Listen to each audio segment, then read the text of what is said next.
My name is Brent. We're going to be walking through the process of a overlanding trailer that my wife and I constructed. We're going to be looking at some construction videos and some planning videos ahead of time and a variety of different things on how this is possible if you want to do this yourself and just show the process that we walked through. So first of all, we love camping. Like probably many of you do, we love overlanding.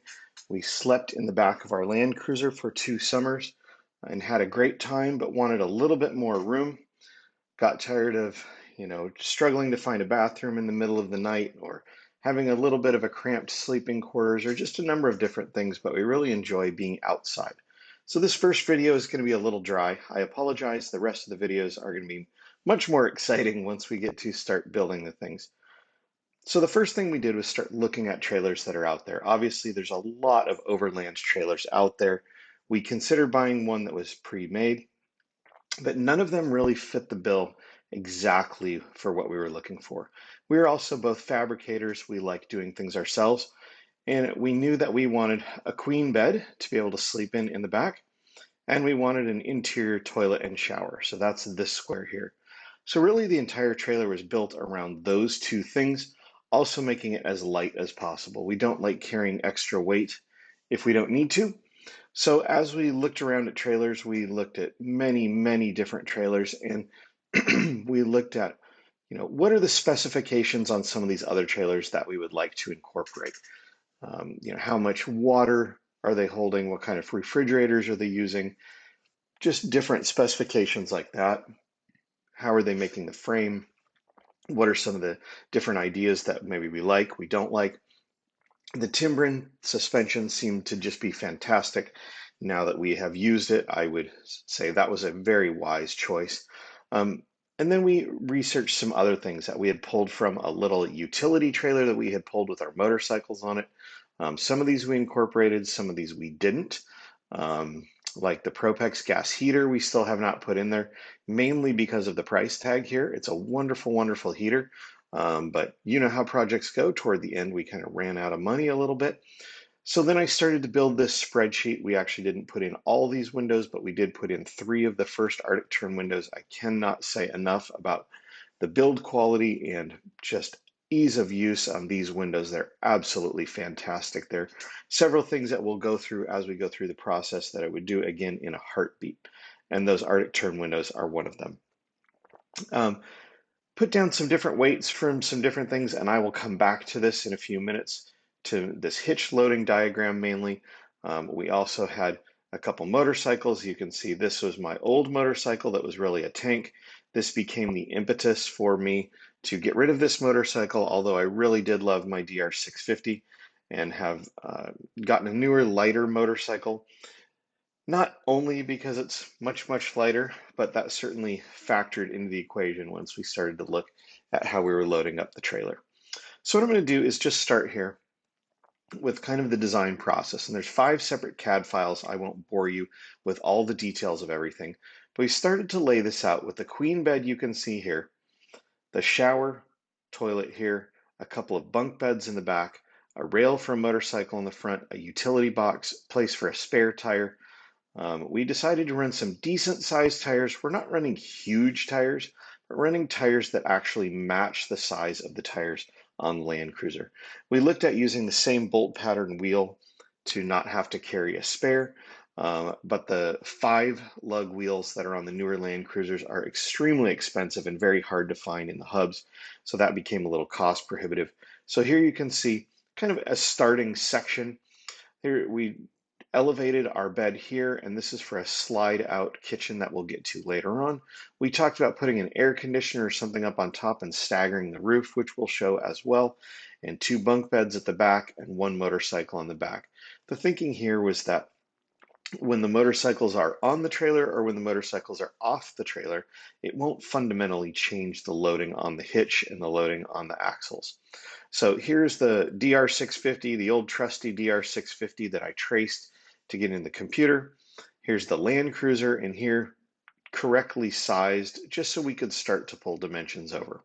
So you can see this first plan was very, very simple, just a plan and a section. We like using 1x1 square tubing a lot. This frame was obviously a little bit heavier, did a lot of research on what to do there, but basically the entire frame of the trailer, we're just planning on building as I've built other things on just a big space frame. So here is the second iteration. We blocked out the small utility trailer that we had to match there. We also looked at in the 100 series Land Cruiser that we're pulling this with, this is the bed that we slept on in the back there, and then a full bed and then a queen bed, so we could kind of compare those sizes.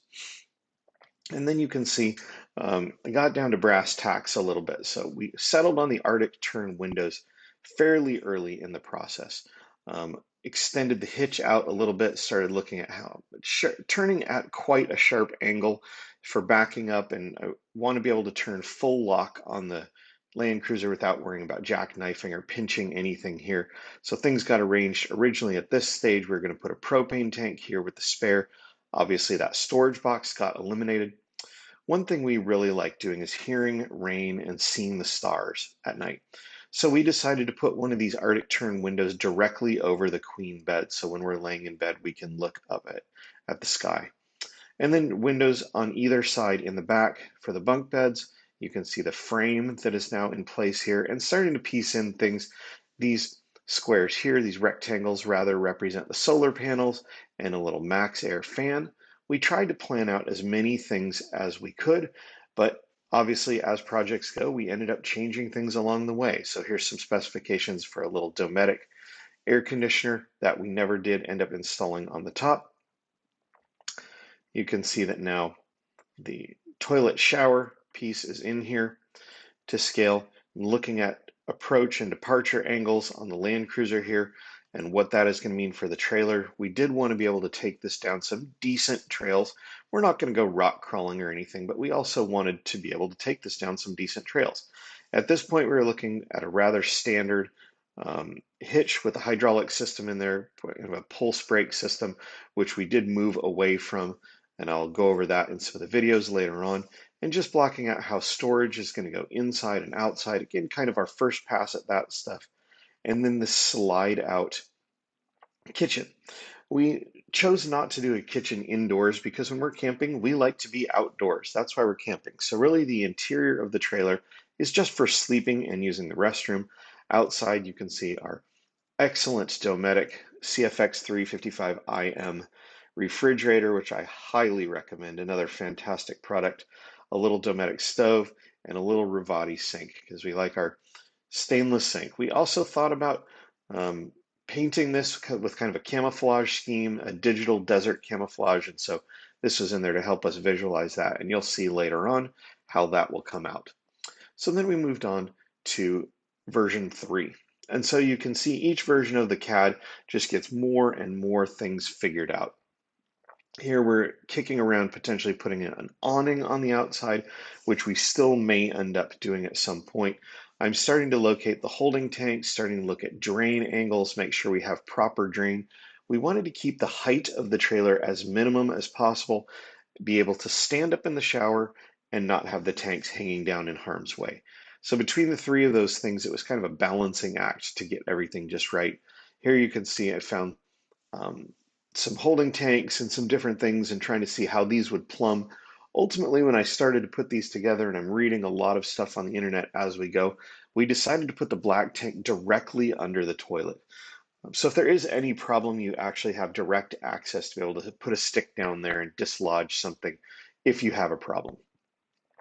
So again, spaces for motorcycles, etc., laying out the angles to start to lay out the frame, researching hitches at the same point, and we went with the high articulation hinge, which I can't say enough about as well. Just a lot of really excellent products out there for the do-it-yourselfer and for anybody else. So here's version 4, and this is where it started to get a little more complicated. You can see I'm looking at ramp angles on how we're going to get a motorcycle up on the back, putting in realistic tank locations and sizes. We've now completely decided to go with the Timbren independent suspension, and so I've started to draw those things in there where these tanks are going to go, etc.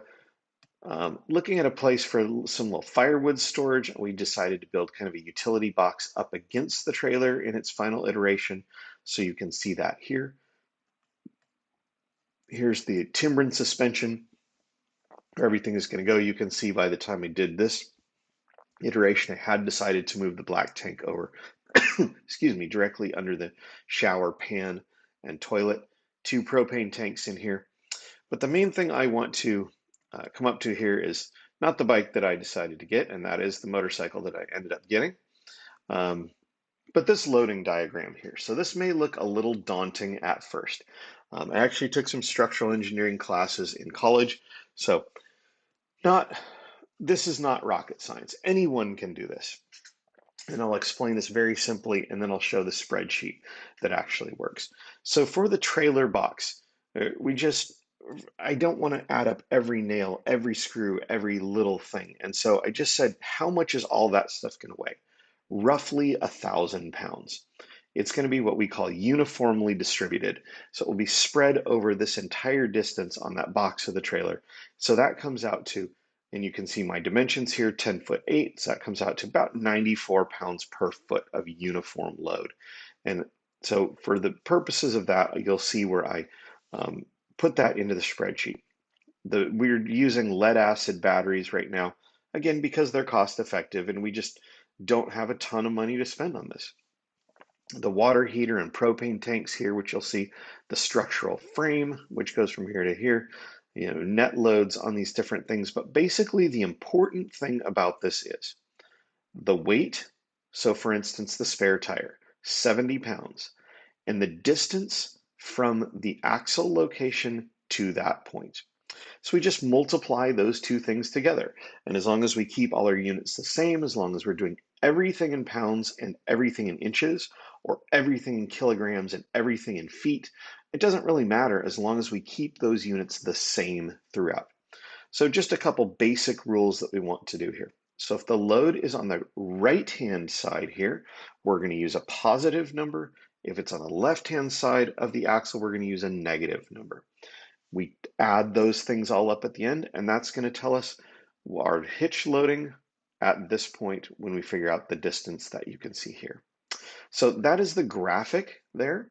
I'll switch over here and I'll show you the spreadsheet for this. So I figured out the distance in inches. I just built this spreadsheet here, and that force times the distance is called the moment.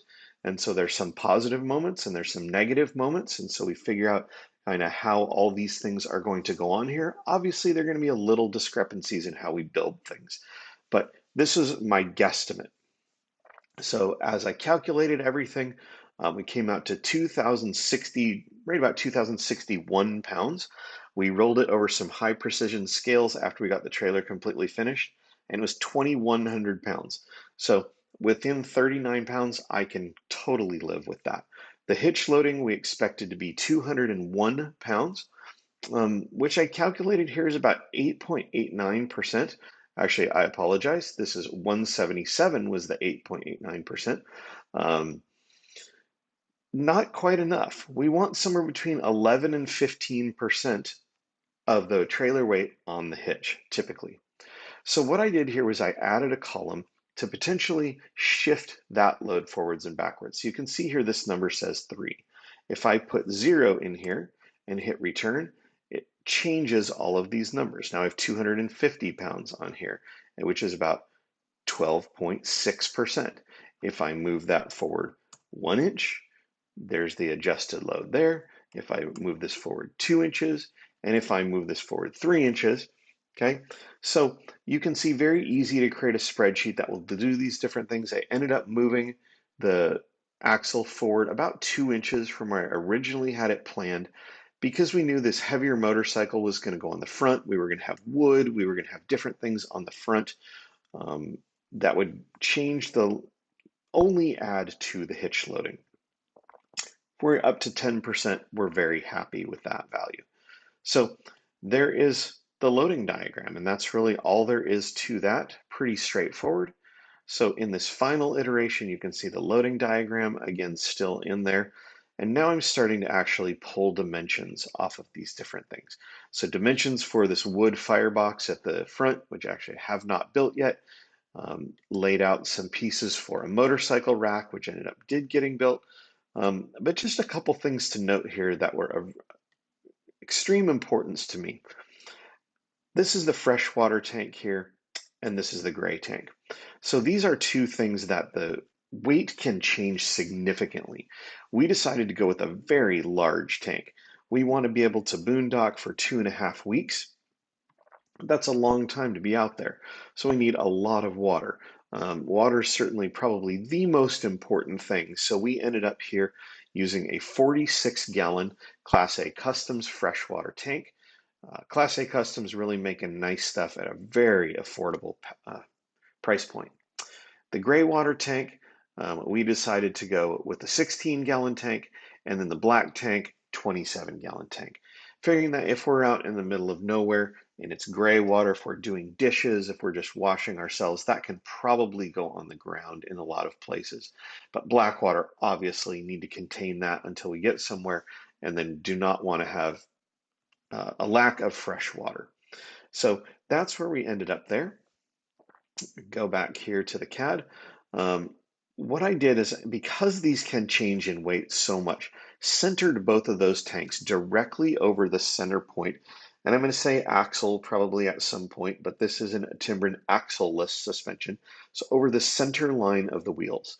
So if we're talking about 46 gallons of water, that's a significant amount of weight when that is full or empty. Now, obviously, when water gets into the black tank in the back, that is going to lighten up the hitch loading a little bit, but it's fairly close here. We also did not account for any weight of food in the refrigerator, so we figured there will be food, there will be stuff in there. We have gear and things in here. We just had a very small account for a hitch on the back to be able to put a bike rack or this motorcycle rack on the back. But the majority of the weight that is going to change is going to be that water. Here are some of the brackets that we made, just plasma cut these out and folded them up. You'll see those when we get into the welding. We decided to not step the roof from one side to the other just for ease of construction. You will notice the solar panels on top when we get to those videos.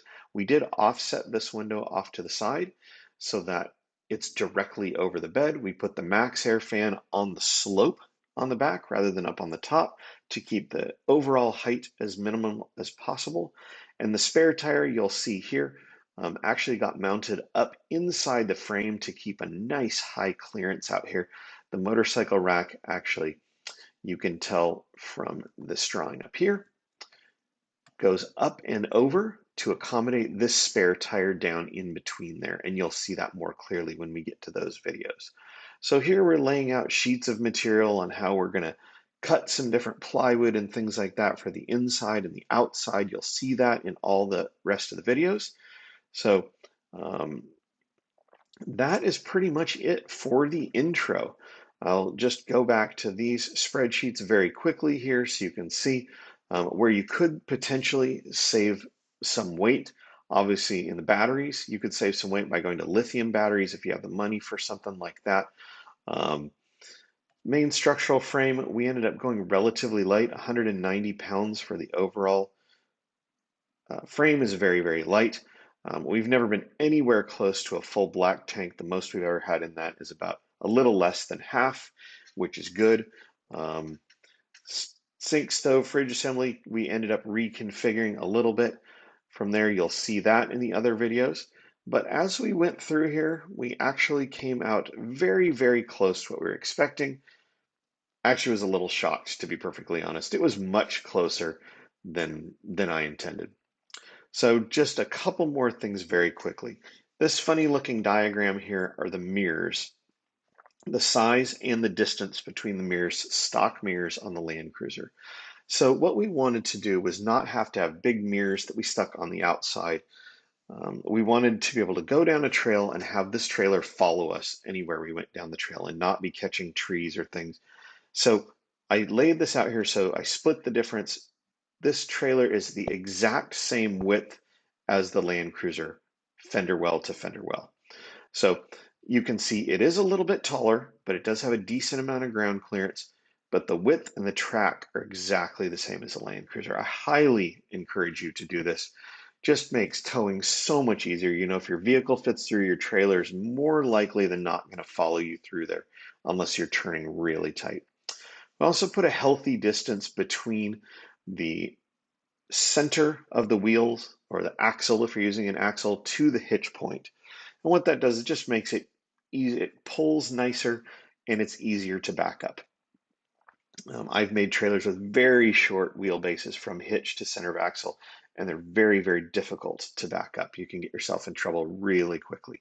So I think that's it for the intro video. I will leave you there. In the next video you will see, we will be in the shop starting to lay things out and weld things together.